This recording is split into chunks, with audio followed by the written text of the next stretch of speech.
Straight ahead on this week's edition of Racing Around the World presented by HPITV. We'll head to Oaklawn Park. They've got a stakes-filled Saturday headlined by the Grade 2 Rebel. We've also got a Grade 1 from Santa Anita as we head back to the West Coast. And we've got more racing from across the pond as they continue their build-up to next week's Cheltenham Festival. Racing from Mohawk Park, a busy weekend ahead. And we'll even go to Sunday for this week's edition of Bet Battle. We've got that and more on Racing Around the World, which starts right now. And here comes Crowded Trade on the outside, now to grab the lead. Weyburn continues to battle on. Down at the rail is Freedom Fighter in third. Highly Motivated is in fourth. It is Crowded Trade, and on the inside it is Weyburn. Crowded Trade, Weyburn continues to battle on as they come for the finish in the Gotham. Weyburn and Crowded Trade, oh, it's a bang-bang finish. Helium now strikes to the lead. Along the rail, that's Candyman Rocket racing along second. Way out on the outside, Hidden Stash is absolutely in full stride. Down to the wire, it's Hidden Stash from Rafael Bejarano. Along the rail, digging back gamely is Helium. Looks like we're down to two. Helium repels the challenge. It's Helium in a huge effort. Turns away the challenge of Hidden Stash. How proud are Canadian race fans, including you and I, Jason, after those performances last weekend in a pair of Derby preps? We get the Ontario-bred Weyburn. What a gutsy effort from him to battle back. Then the undefeated Cassie trainee, Helium, proving he can win on the dirt as well. Fun just to be a race fan, especially from Canada last week.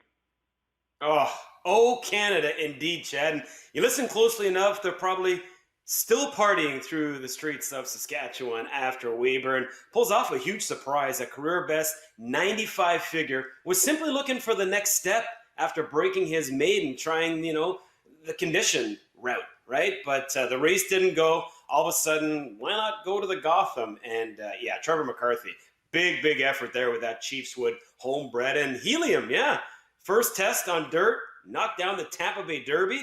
That one going straight to the Kentucky Derby. And it's the way they did it, Chad, that impressed me most. Just refusing to lose. But make no mistake, the headliner last weekend, Life is Good. 107, just absolutely toyed with the competition or lack thereof in California. And the build-up to the Kentucky Derby continues with us getting closer and closer to that big day. Also, Count Again was a fast-closing third for the Samson Farm in the Grade 1 Kill Rope. Yeah, big odd, but just looked fantastic rallying on the end of it. Just maybe needed a little bit quicker pace up front. So a lot of fun for sure, but we've got a busy weekend ahead. We got to get going. Let's have a look at the schedule. Here it is, starting on Friday. And we wouldn't have it any other way. We want a menu and a big menu. I love going to a buffet because I like the options, and that's exactly what we've got here, Jason. Great mix, of course, of the T-breads and the S-breads. Mohawk Park this weekend, back to seeing 11 races on Friday and Saturday. And I know you and I both love that because we like seeing those pick fours separated. Oh, 100%. And as we peruse the schedule, by the way, I will go anytime with you to that buffet as long as you're okay. So I'm good to go. And you're the one actually who told me about that final quarter of 22-1 with Count Again. I had to look at it over and over again. That was unbelievable. I know it wasn't in a winning effort, but still phenomenal. The schedule, by the way, take a look at it for the last time in daylight savings, because as of Sunday, yes, we put the clock ahead. So I get to see you 1 hour earlier next week. And I can tell you what, might be losing an hour. I'm not losing an hour of sleep. I don't work on Sundays, so I can just sleep in a little bit longer, that's for sure. Talked about Mohawk Park, the best bet going. That's that $100,000 guaranteed early pick, 5 great returns as well with that 15% takeout. And then our stakes, actually talked about Oaklawn, 5 stakes on Saturday. Santa Anita's got the Grade 1 Beholder with some household names returning to action. The San Simeon as well on the undercard. Gulfstream was supposed to have a pair of stakes. One didn't fill. They ended up having the Silks run. Then we go to Sunday. We're actually going to talk to Damon Runyon later on. And Santa Anita has the Irish O'Brien. We've got St. Paddy's Day coming up on Wednesday, I think, right? So I guess we probably could have dressed in a little green. I don't know if I have any green, really. Yeah. Next time. Okay. I'd like a little green. That's for sure. Yeah. Well, let's see if we can. let's see if we can help out, right? Let's go. Let's get into the racing action. We've got Arkansas, Hot Springs, Arkansas. So we go to Oaklawn Park, and they've got a great card on Saturday. 5 stakes. It starts with this one, Jason, in race number 5. It's the Grade 2 Azeri, and at first glance you look at it and you say 5-horse field. What kind of a race is it going to be? I don't know if you can make a strong argument against any of them. I see definitely 4 legit contenders in there. What we're lacking in quantity, we certainly have in quality, because you're right. You could make a case for, I would say, maybe all 5. I mean, the good news is you win this race, it's a prep for the Grade 1 Apple Blossom. The bad news is you're going to run smack into the leader of this division, Monomoy Girl. So enjoy it while you can. I like a horse in here by the name of Latruska. I'll talk more about her in terms of why I like her in a second, but I want to go back to Sam Houston, the most recent run, the Houston Ladies Classics, a Grade 3. And what a cagey ride by Jesus Castanon. I mean, 23-3. This horse used a lot of petrol to get to the front. But then the second quarter breather, 25 second quarter, basically. And as a result of that, 24-4 made it too easy. She sprints away on the end of it. And I don't care what the sport is, Chad, you cannot defend speed. Here's a horse that started her career, his career of all places, her career, in Mexico with 6 consecutive wins, a couple of Grade 1s as well. All of a sudden, you look now, she's won 3 of her last 4 starts in graded stakes company. And I really feel like she's just going to run them off their feet. Rosario knows her well enough. You want to try to run with her, I think you're just going to ruin your own chances. So for me, I think Latruska's got a chance to, just repeat the feat here for Fausto Gutierrez. Every step of the way, a winning one for Latruska. And on the dirt, she is a perfect 3 for 3 going the mile and 16th distance. I looked at her, looked at obviously the Kentucky Oaks, champion from last year. She dares the devil for Brad Cox. That one's going to obviously be a contender. But I'm going to go en baton from the inside for Hernandez, also kicking off her 4-year-old campaign. I like how she wrapped up that 3-year-old season, back-to-back wins, including 101 Buyer in the Grade 2 Falls City at Churchill Downs. Worked well coming back for Kenny McPeak. I know he doesn't do fantastic off the bench, but I think this one's going to be ready to go in the short field. So I like en baton in the Grade 2 Azeri. Let's move on. Saturday at Oaklawn Park, a couple races later, we have got the Essex Handicap, ungraded, but $500,000 up for grabs. Field of 7. You've got the Near Millionaire Tax in here. That one is at 3-1. I believe he is the morning line. No, he's not. Silver State, in fact, is 2-1, riding that 3-race win streak. Anybody in here just kind of stand out at you?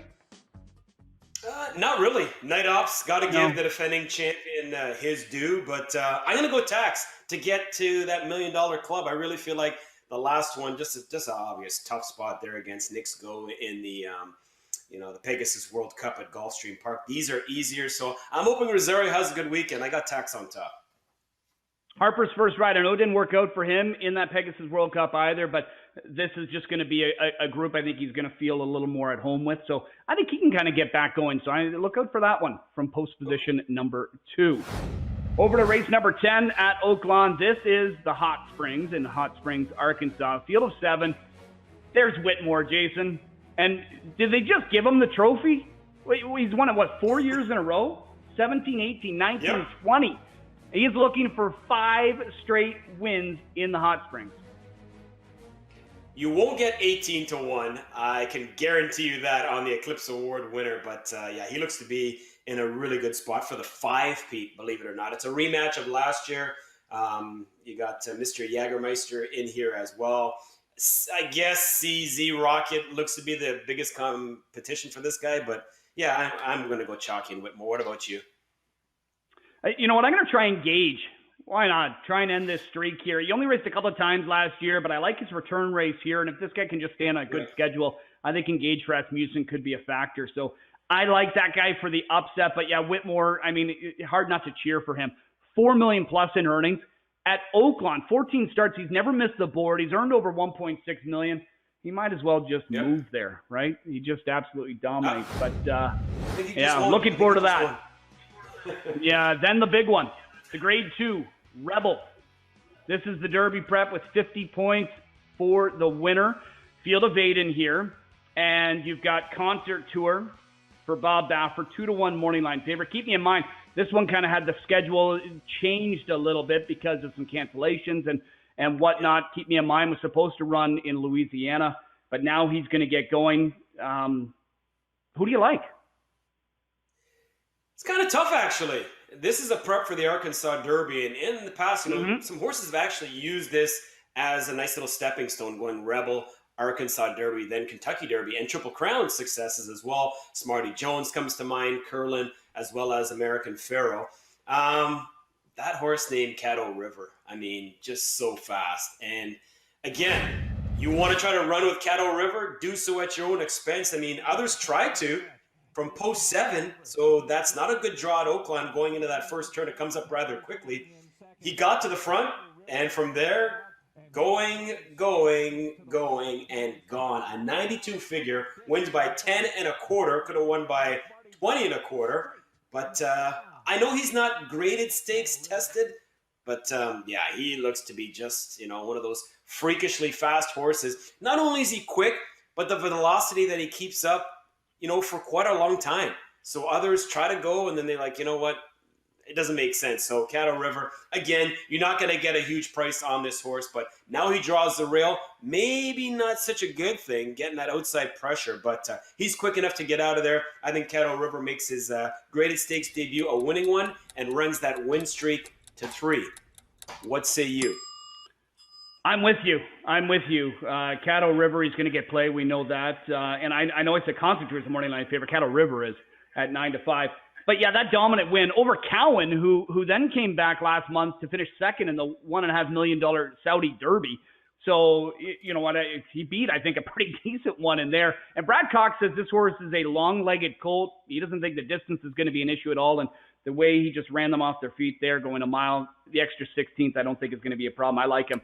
Keep me in mind as a horse to, have a look at. But I look at that last race, Jason, the Kentucky Jockey Club, where he broke his maiden in that grade 2. That field that he beat is a combined 0 for 11 since that race. So I don't know what did he beat in there in the Concert Tour. I would have liked him, but then Freedom Fighter, the other Baffert horse that made this horse work, he didn't come up with a great effort, last weekend in the Gotham for me. So I don't know what to think of Concert Tour in here. I do know what to think. It's Baffert, and nobody has done it better when it comes to this race. He's got 7 Rebels, so we had to call him up, spoke with the Hall of Famer this week, and I said, hey, your horse is the only one in the field that has yet to go around 2 turns. And I said, how is he going to handle the distance? Here's his answer.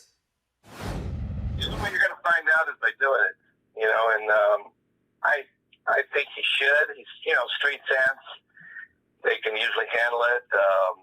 He's well-bred. So I think the 2 turns shouldn't be a problem because he broke his maiden, won a stake, second time out. So that tells you, right, especially here in California, how tough it is here. It's we're on an island here, No, it's coming in the race. We've always been very high on him, so we're excited. It's a tough race, so we'll see what he does. Appreciate that stuff from Bob Baffert. Just an embarrassment of riches, right? I mean, he has got top 3-year-old colts to race everywhere and can kind of cover his bases everywhere, but led obviously by Life is Good. Let's go to Baffert stomping grounds now as we head to the West Coast, and we'll go to Santa Anita Racetrack in Arcadia, California. They have got a grade 1 last week and a couple of grade 1s, but this week the grade 1 Beholder Mile. This for the fillies and mares 4 and up. Field of 8. Might recognize that name from the rail, Jason. Swiss Skydiver making her 4-year-old debut off of that big campaign last year. She's something else. I mean, you take a look at what she's been able to accomplish in her couple seasons of racing, and she's obviously a really good one, the most proven one in the field, but I don't blame those that are going to try to take, a stand against her. You got the travel to think about. She has yet to race in 4 months. She's racing without LASIK. She's never won without the anti-bleeding medication, so all things to ponder. I'll get to my topic in a second, but I got a wild card in here, and her name is Salinas. And she comes off a sparkling win in the La Cañada. And, speaking of racing without LASIK, She's the only horse in the field that has won without Lasix attached. In fact, all 5 of her wins without Lasix. So that scenario will not pose a problem for her coming up on the weekend. Umberto Rispoli is going to ride once again, and she just rips the field here in the La Cañada and wasn't expected to do so. 7.5 to 1. She's come back with some decent enough works, freshened up a good couple of months. Sananis for me, she is a big-time player. 2 of her 5 career wins at the distance. So Sananis looks to be the X factor. But I'm just going to say, you know what? Despite all the things working against her, Swiss Skydiver still for me is the one to beat. So I talked about never winning on Lasix. I talked about the 4-month layoff. I talked about, this horse having to ship across the country. And I didn't even mention the work. She went in 58 breezing, way too fast. I know trainer Ken McPeak wasn't happy with that, but another horse in there, got up in her grill and she ran off with the rider. It happens, but I think she's just so good, she'll find a way to get it done. And he just put a line right through that distaff because of the brutal start? Yeah, whatever. That was last year. Yep. Okay. All right. Couple of doors down is where I'm going to go. Swiss Skydive. We're familiar with Harvest Moon, the lightly raced Harvest Moon. 4 for 6 in her career, and I think this is one that's just going to get better with age. I think they're probably excited about her 4-year debut. She was a solid 4th in that distaff after showing speed and being up near the lead in that race. I thought she dug in gamely to hang on the end. Back to this mile on the dirt. What has she done? Well, she's just 3 for 3. And I think this one can elevate her game. She's worked well for the return as well. And I think she can elevate her game and give Swiss Skydiver a good run for money. But, Sananis, who you talked about, Jason, it's amazing that, she got off the Lasix, and that was by far her best performance was that most recent win. Yeah, 100%. And then it's Bafford's territory. You talked about it. He's got a filly by the name of As Time Goes By that, she looked like an absolute champion in that last race. I know she's not stakes tested, but again, you got to respect that speed. And we've seen some nice horses win this race. Most recently, Cece comes to mind. Unique Bella, dig a little bit deeper. Zenyatta as well. You don't have to be a star going into this race to win it. So if you want to think outside the box, perhaps it's Smith and Bafford to keep an eye on. All right, we know we're coming up to a big week in Cheltenham as they've got their annual festival starting in just a few days. Last week we had Newbury. We're back with Sandown this week, but here's just a bit of a tease of things to look forward to. This is the ultimate theatre, and there is no room for understatement. Let the games begin. They're off. The Unibet Champion Hurdle of 2020. The final flight, Epatante jumps to the front. Epatante is in front, and she's not for catching. Epatante takes the Champion Hurdle. Look at that, he's absolutely pumped. A jumping exhibition from Politolo. He's run ragged this afternoon. The champion chases Politolo. Well, that is an extraordinary Queen Mother champion, Jake. Min picks up the big jump. Min is hanging on grimly to win the Ryanair. No one would begrudge Min his hour of glory. The final flight, and Listener Oscar has taken the Stayers Hurdle. Pick your jaw from the floor. The flying is a lot. Alvin Photo, back-to-back Gold Cup. Alvin Photo, the 8th overall winner of the Cheltenham Gold Cup. It's been a great week. I am buzzing. The festival, I love that. Last week Newbury had some nice prices. This week the stop is Sandown Park, and it is the Paddy Power Imperial Cup Day. And you can see they've got a couple of grade 3s headlined by that Paddy Power Imperial Cup. It should be great. There's their website there if you want to check it out for some more information. Of course, leading up to the big day next week. And we had to go right back to the source to get some info about the upcoming races from Sandown this weekend. Here's Racing TVI's Jess Stafford. Okay, Jess, so we go from Newbury to this week's venue, which is Sandown Park Racecourse. And I wonder if you can maybe tell me what differences or trends we should maybe be looking for at this track. Yes, so Sandown Park Racecourse, it's a local track to London, so very close to where I am at the moment. known to be a very high-class flat track, but also exceptionally nice course for jumpers. But compared to Newbury, there's one massive difference in that we're going right-handed instead of left-handed. Now, you know about going left-handed. That's what you guys do over there. A lot of our tracks over in the UK and in Ireland, you do go right-handed, and it's just a slightly different test. It's not too difficult for horses to get used to, because this happens quite a lot. They train going left-handed and going right-handed, but it's just something that you will notice quite an obvious difference. It's a galloping track. There's some very tough fences, especially in the back straight, and it's always competitive racing. Okay, great stuff. Well, we need to dive into connections. What jockeys, what trainers should we maybe be keeping an eye on?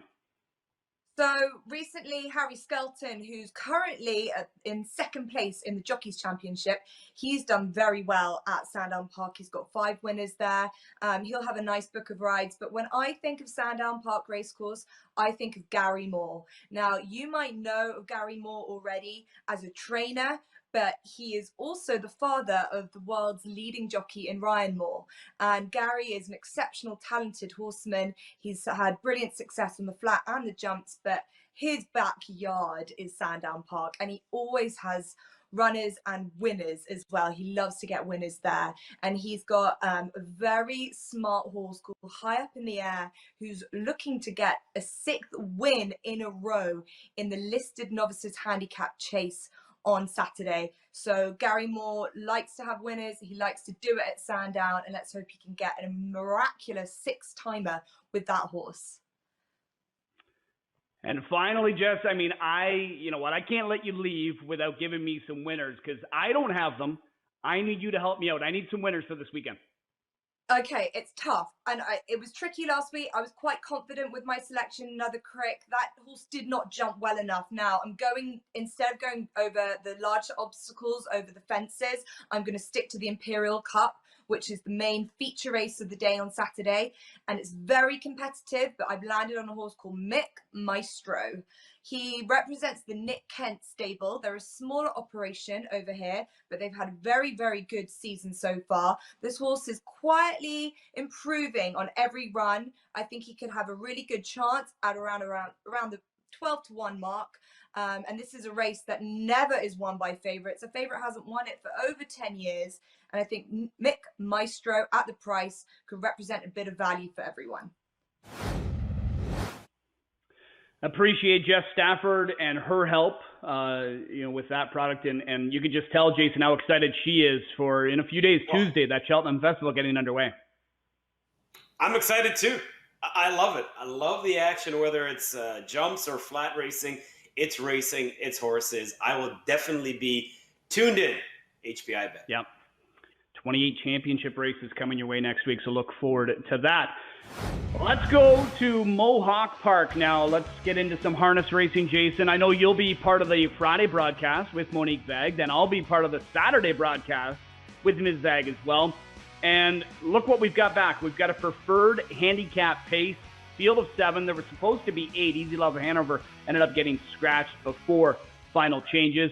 And one name that kind of jumps out there, I know we've got some household names in there, but Sintra gets his campaign underway. Yeah, he is such a classy guy coming off back-to-back wins. And I'd be very surprised if he doesn't find a way to run that win streak to 4 at this preferred classification. It's a handicap.